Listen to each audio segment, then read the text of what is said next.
Hi, I'm Beth Strathman. Welcome back to my channel. Today I'm going to talk about how to make a meaningful dent in the world. That is how you can really contribute to the world in a way that's meaningful for yourself and for others, and that makes the world just a better place to live. You usually do this by pursuing your passion, finding your purpose, doing things that make you feel good, but also help others. And in today's climate, chaotic climate in the world, and I don't mean just environmental climate, although that's part of it too, but political, social, religious, all aspects, personal, all aspects of our lives have experienced some kind of chaos or are experiencing some kind of chaos now. And so this is a really important thing for all of us to think about, making a meaningful dent in the world at a time when the world is really in upheaval. So let's look at 3 things I've thought of that you can do to make that meaningful dent. In general, these 3 things have to do with pursuing your own personal growth. Not merely skills about how to communicate better, to be better organized, that kind of thing, although those are important things. But more important than skills is to pursue really refining your character. And by that I mean how you show up in the world, how much you are integrated with or have integrity with the things that you say, and those things showing up in the things that you do. Here we go.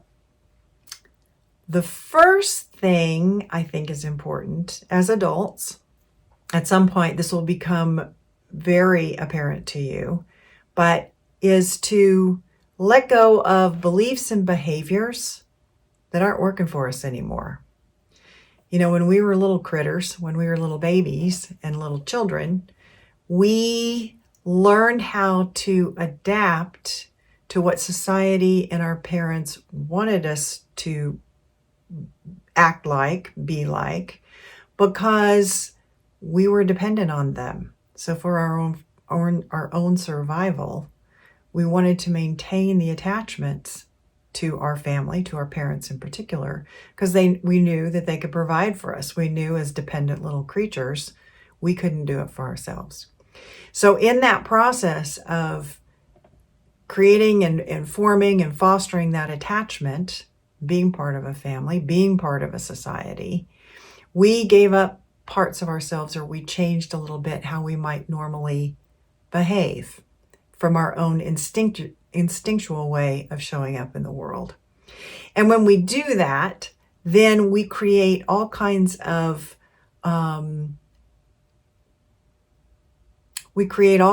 ways that we show up that aren't authentic to ourselves and actually put us under stress as we go through life.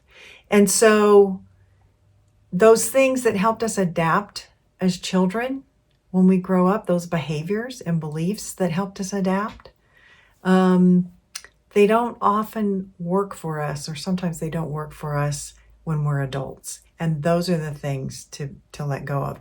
So for example, believing that you have to be perfect, right? That might be a belief that you developed in your early years, because in your little baby brain, your little child brain, you thought that if you did everything right, that would make your parents happy. And then that's why they would stay. You could be attached to them. They would stay attached to you. You could survive, right?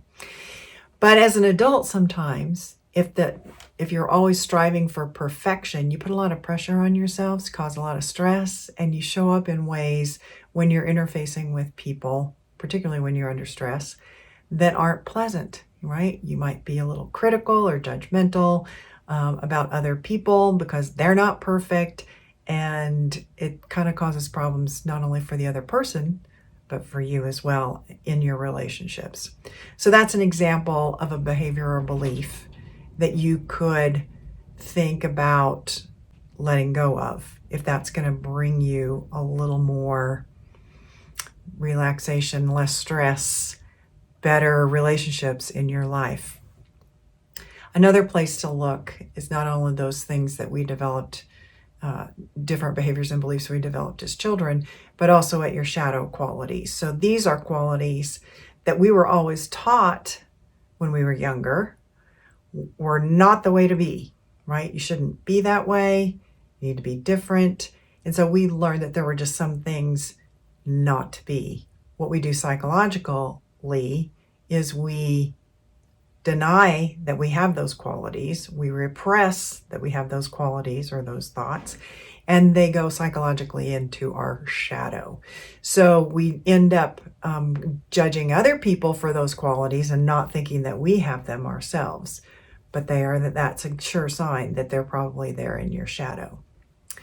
So let go of those beliefs and behaviors that you developed to survive in childhood that aren't working for you anymore as an adult. When you do that, you move closer to being a more authentic version of yourself. And when you're authentic, that's when you're positioning yourself to really make a meaningful dent in the world. The second thing you can do to make that meaningful dent is to, when you're an adult and you have a better idea of who you are, buck the system. That is to say that, again, when we're growing up, we are taught that there's a right way to be. And I'm not talking about the basic laws: don't lie, don't cheat, don't steal, don't kill. Let's put those aside, because those are the big ones that everybody needs to follow in order to live in civilized society. But beyond that, we were taught a lot of other things, like, oh, you have to believe in this religion, or you have to go to church every week, or you handle money in a certain way, or you don't spend money on these things, you only spend money on these other things over here. All kinds of ways of living that we are taught by society and by our families. And you may have noticed when you became a teenager, you started to really question those kinds of things. Well, why do I have to go to church? Or why can't I spend my money on these things? So it starts in adolescence, it continues on into our adulthood, but make sure that the way you are conducting your life is the way you really want to conduct your life. It's not just old programming from when you were being raised and you do things for no apparent reason. So, for example, I just thought of this story that's out there, and I'm sure you've heard it too. Every year, Grandma would make the Easter ham, and she'd buy, just one of those already processed hams in the grocery store, and she would cut off both ends with a knife, put it in the pan, and put it in the oven and bake it to whatever recipe she used, right? So she passed that down to her daughter and to her daughter. So for, a couple of generations anyway, everybody would do the Easter ham the same way. They'd buy the same kind of ham at the grocery store, cut off the ends, put it in the oven. And then finally, in a particular generation, they ask, well, why do we do it that way? I think, well, I don't know, we just learned this from our mothers. This is how we've always done it. Well, come to find out, when it originally started when they started cooking the ham that way, it's because the oven was so small. They had to use a smaller pan to fit in the oven, so they had to cut the ham to fit the pan to fit into the oven. In subsequent generations, if they had bigger ovens, they didn't need to do that, but they didn't know the reason why they were doing it. They just did it the way previous generations had done it. So it's those kinds of ways of living, those kind of rules that we all live by, that we don't really know. We just kind of are in our family. We've always done it that way.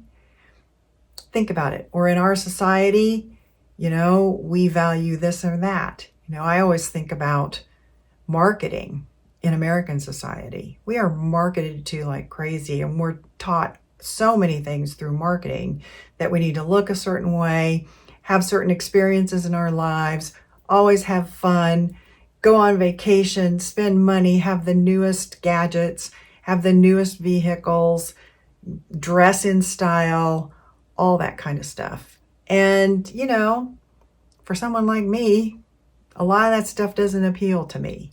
And so you just have to really be aware that society has been telling us that we need to live a certain way. Our families, we've inherited a certain way of living with our families. Not to say it's all bad, but you've got to decide on your own what's really right for you now. You've had the experience of living the way your families have wanted you to. You've had the experience of living in your culture. Is it right for you? Okay. So that's the second thing. Buck the system to the degree that it fits your authentic way of being to make a meaningful dent in the world. The third thing is to listen to what is really calling you to show up and do. Concentrate on using your unique talents to improve the world. As you listen to what is like attracting you, like what do I really want to do in the world? A couple of things to keep in mind. First of all, and it sounds a little bit crazy, but go for something that sounds like it would be something you would like to do, and it kind of attracts you, right? Oh, I really want to get involved in X, whatever that is. And at the same time, it scares you. It seems daunting. It seems overwhelming. You don't think you can do it. That thing that both attracts and scares you at the same time is probably going to take you in the right direction to find the thing that is calling to you, that will enable you to express, use your unique expression in the world to make a meaningful difference. There's an African folk tale that Michael Meade, who is a storyteller and mythologist, often talks about. And it's about the people of this particular African tribe would talk about how when the herds are moving through the savannah and there's plentiful game to be hunted, the lions who are going to hunt that game will go out and they will position themselves so that in one area they put the old lions who aren't going to hunt. They're just going to stay there, but they're just going to be able to roar and make noise.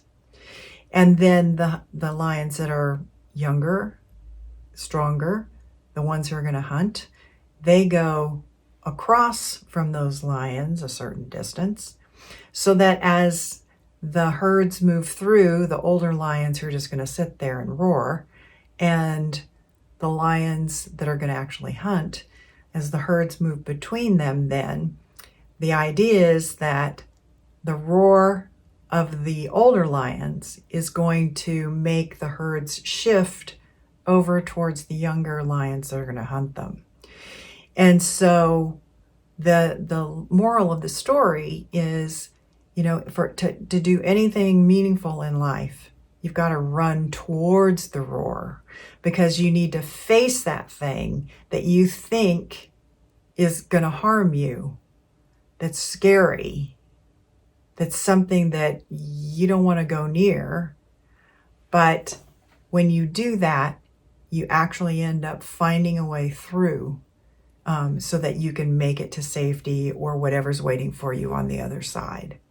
So in this sense, pay attention to that thing that scares you, but you're also attracted to, so that you can make that meaningful dent in the world. The other thing you can do to figure out the talents that you can use to make this meaningful dent is to look back over your life and look at themes that have recurred, things that have attracted you, interested you kind of throughout much of your life, or have caught your attention at certain points in your life. One thing often is that when we're younger kids, let's say 7 to 9 years old, look at what you wanted to do when you were about that age, and see how that developed into what you're doing now. I mean, if I look back over my careers, I was a teacher. I went into human resources. I do coaching. now. I've always been interested in, when I look at all of those careers, I've always been interested in, personal development, right? Whether it was somebody else's personal development or my own. And so that I know that I am doing the right thing. I'm doing something that I like to do. And I am in a field where the same theme has kind of run through all the things that have attracted me throughout my life. From the time I was a young kid, I wanted to be a teacher, and then eventually, ended up doing that. But that's how you can kind of figure out where your talents lay, those things that you do like nobody else does, and those things that you can then leverage to make that meaningful dent in the world. So think about it. Get rid of those behaviors and beliefs that aren't working for you. Work on your personal development in that way. Buck the system.